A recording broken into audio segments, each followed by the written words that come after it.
In this video, we'll show you how to tell if your Lenovo laptop or PC has a virus. So if your laptop or PC is behaving strangely and you want to check it for viruses, it's easy to do that. Simply head to the search menu and then type in security. Now here you should see this Windows security app on the list. It comes pre-installed. Simply open the app.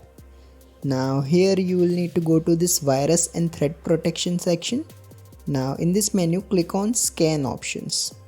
Now here select the full scan option. So this will run a thorough scan of your PC.